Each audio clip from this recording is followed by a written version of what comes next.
Hi guys, how are you. मैं हूं Divya Gupta and welcome to our channel. अगर आज आप पहली बार हमारे चैनल में आए हैं तो जल्दी से सब्सक्राइब कर लीजिए, नोटिफिकेशन आइकन दबा दीजिए ताकि आपको आने वाले सेशंस के बारे में पता लगता रहे। तो आज हमारी जो सीरीज है 10 मिनट में टॉपिक्स कवर करने की, उस सीरीज में हमारा एक टॉपिक है आईपीसी वर्सेस सीआरपीसी। बहुत बच्चों का डिमांड था ये क्या होता है। जब हमने सेक्शन 144 पढ़ा था तो उसके बाद बच्चों ने कहा मैम आईपीसी और सीआरपीसी में कंफ्यूजन रहता है। So Indian penal code versus criminal procedure code, इसके बारे में हम देखेंगे बेसिक्स कि ये दोनों अलग अलग है या सेम है या इनमें क्या अंतर है और क्या एक पर्टिकुलर कोड या लॉ बोलना चाह रहा है। इसको हम फिनिश करने वाले हैं 10 मिनट में, जल्दी हो जाएगा, छोटा सा टॉपिक है। तो गाइस जल्दी से सेशन को लाइक कर लीजिए, ये आपके एग्जामिनेशन के लिए बहुत इंपॉर्टेंट है। नॉट नेसेसरली एमसीक्यू में ऐसा क्वेश्चन आएगा, बट एक इंटरव्यू स्टेज पे आपको पता होना चाहिए। अगर आप किसी भी डिफेंस एग्जाम, पुलिस एग्जाम में जा रहे हो, इंटरव्यू में एक बेसिक अंडरस्टैंडिंग आपको होनी बहुत जरूरी है लॉ एंड ऑर्डर सिचुएशन से रिलेटेड। ऑलराइट, सबसे पहले हम देखते हैं इंडियन पीनल कोड। ये हमारा 1860 में बना था, तो बेसिकली ब्रिटिशर्स के जमाने का बना हुआ है। और वही इंडियन पीनल कोड जो इस टाइप पे बना था ये अभी तक लागू है। सो गाइस आप देख रहे हो इतना पुराने जमाने का आर्केक लॉ हो गया एक तरह से, और हमने अभी तक इसको चेंज नहीं किया है। हाँ, अमेंडमेंट्स बहुत सारी की है। सो ये क्या है, ये सबसे पहले जो फर्स्ट लॉ कमीशन था, फर्स्ट लॉ कमीशन ब्रिटिशर्स के टाइम पे, जो किसको हेड था, मैकॉले, थॉमस बेबिंगटन मैकॉले के थ्रू फर्स्ट लॉ कमीशन आई थी। आप सबने हिस्ट्री में पढ़ा होगा। तो उसी के टाइम पे ये बनाया गया था। इसको 1834 में ड्राफ्ट किया था और उसको 1835 में प्रेजेंट किया और लागू हुआ 1860 में। ये कुछ एक्स्ट्रा इन्फॉर्मेशन है जो मैं आपको दे रही हूँ, इतने इंपॉर्टेंट नहीं है, बट हाँ हिस्ट्री वाला क्वेश्चन ये आ सकता है। ये काफी बार अब हमने इंडिपेंडेंस के बाद इसको जारी करा हुआ है, अभी तक नया नहीं लाए हैं, लेकिन कम से कम 75 टाइम्स तो ये अमेंड ऑलरेडी हो चुका है। कुछ कुछ नया ऐड होना, कुछ कुछ चेंज होना, और आपने सुना होगा काफी सारे जजमेंट्स में भी सुप्रीम कोर्ट इसमें नए नए चेंजेस लाता है।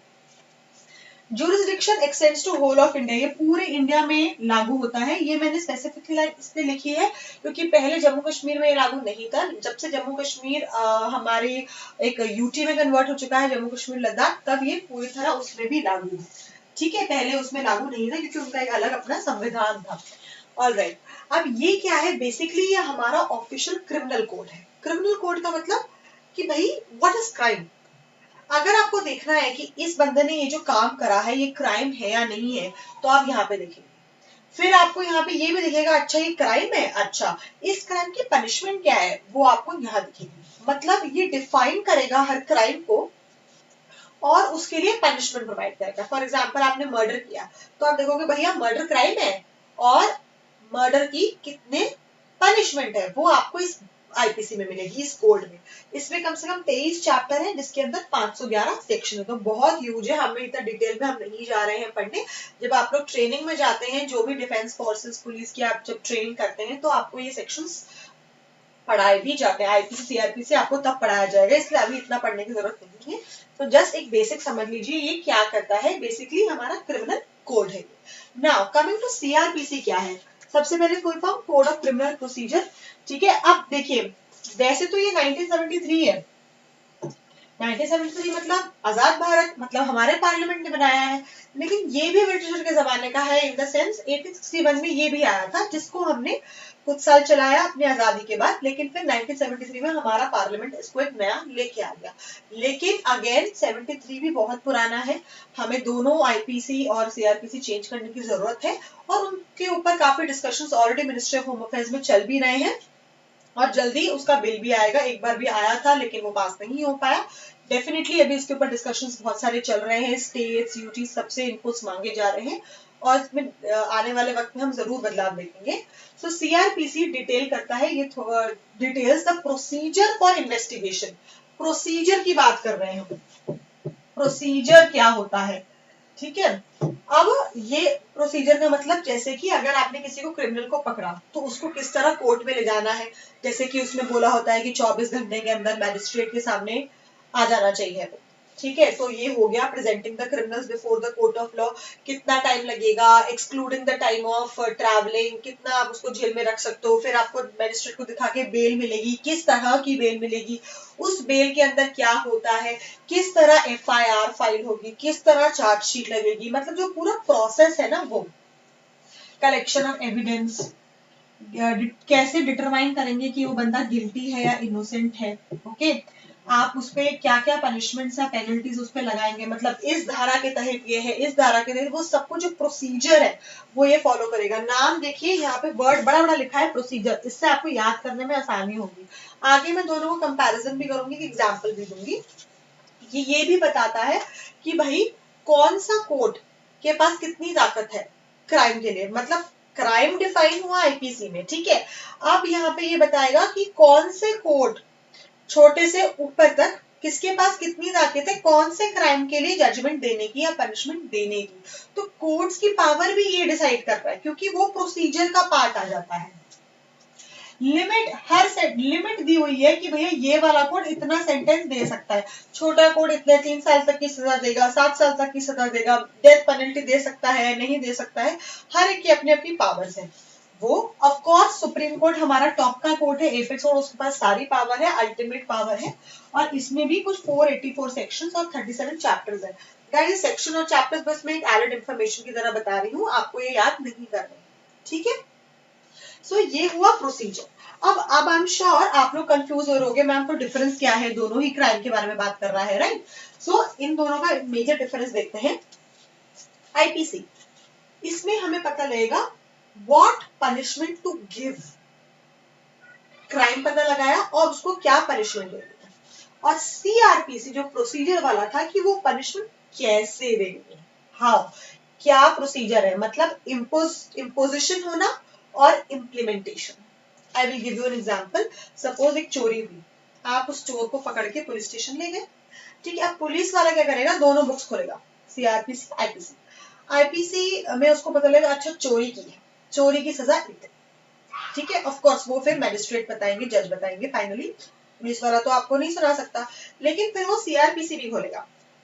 अब वो बोलेगा अच्छा चोरी की है, तो चोरी करने का उसके बाद जब मैंने बंदे को पकड़ लिया तो मेरा प्रोसीजर क्या है, पहले मैं FIR फाइल करूंगा, ठीक है, फिर मैं इन्वेस्टिगेशन करूंगा, मैं एविडेंस इकट्ठा करूंगा, मैं चार्जशीट फाइल करूंगा, मैं इसको अंदर डाल दूंगा जेल में या नहीं डालूंगा, मैजिस्ट्रेट के पास कब ले जाना है, कैसे ले जाना है, क्या क्या मुझे डॉक्यूमेंट्स लेके जाने हैं, क्या क्या जमा करना है, प्रूफ करना है मुझे कि हाँ इसी ने करा है। ऑफकोर्स वो बंदा बोलेगा मैंने नहीं करा है, तो मेरे पास एविडेंस होना चाहिए, तो वो पूरा बड़ा ही टेक्निकल प्रोसीजर है। So the police guy, the policeman has to follow CRPC, okay, वो CRPC फॉलो करेगा ये आईपीसी को अचीव करने के लिए।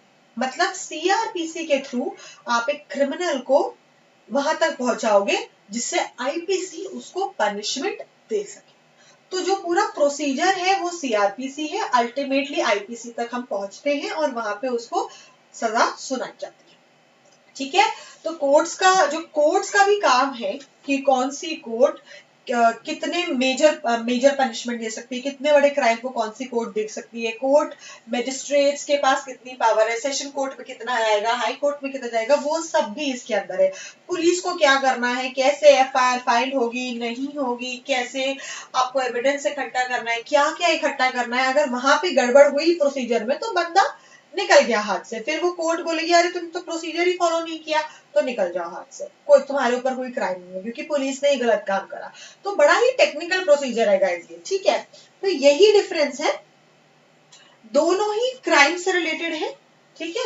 आईपीसी एक सब्सटैंटिव लिस्ट देता है, सारे क्राइम्स को लिस्ट डाउन करता है और उनकी पनिशमेंट बताता है, और सीआरपीसी एक प्रोसीजरल लॉ है, मतलब प्रोसीजर की बात करता है, तरीके बताता है कि क्या क्या हमें फॉलो करने हैं एक क्रिमिनल केस में। माइंड यू दोनों ही क्रिमिनल है, एक मिनट, दोनों ही क्रिमिनल है, ओके। एक बताता है क्या क्राइम होता है, क्या पनिशमेंट होता है, दूसरा बताता है प्रोसीजर। याद करने के लिए क्रिमिनल प्रोसीजर को, तो प्रोसीजर से आपको याद हो जाएगा, ओके। काइंडली नोट दोनों अलग अलग चीजें हैं, दोनों पूरी कंट्री में लागू है, सीआरपीसी भी पूरी इंडिया में लागू है, पहले नहीं था जम्मू कश्मीर में, अब लागू हो गया है, आईपीसी भी पूरे में लागू हुए। दोनों अलग अलग चीजें हैं लेकिन पूरी तरह डिपेंडेंट है एक दूसरे के ऊपर, राइट। अगर आईपीसी नहीं है तो सीआरपीसी का प्रोसीजर फॉलो करके जाएंगे कहाँ, ठीक है, और अगर सीआरपीसी नहीं है तो आईपीसी तक पहुंचेंगे कैसे, you understand. So this is the difference, both are procedural. I hope it helped you guys and we are expecting कि भाई जल्दी जल्दी इसके ऊपर कुछ चेंजेस करे जाएंगे। बहुत पुराने लॉज हो गए हैं अब, ये मॉडर्न जमाने के हिसाब से काफी सारे चेंजेस जरूरत भी है। इसके ऊपर विवाद चल रहा है, पिछले साल से चल रहा है, लेकिन पैंडेमिक की वजह से शायद इसलिए डिले हो गया। अब जल्दी हमें कुछ चेंजेस देखने को मिलेंगे, लेट्स सी। एंड गाइस अगर इसके अलावा और कोई टॉपिक आपको चाहिए तो मुझे बताइएगा कमेंट सेक्शन में, उसके ऊपर मैं डेफिनेटली लेके आऊंगी जो हमारे ऐसे 10-10 मिनट में खत्म हो जाए। और अगर ये सेशन आपको पसंद आया हो तो प्लीज लाइक करिए and let me know in the comment section कि आपको कैसा लगा। So thank you so much and subscribe to our channel, click the notification icon for more such videos. Thank you so much. Jai Hind.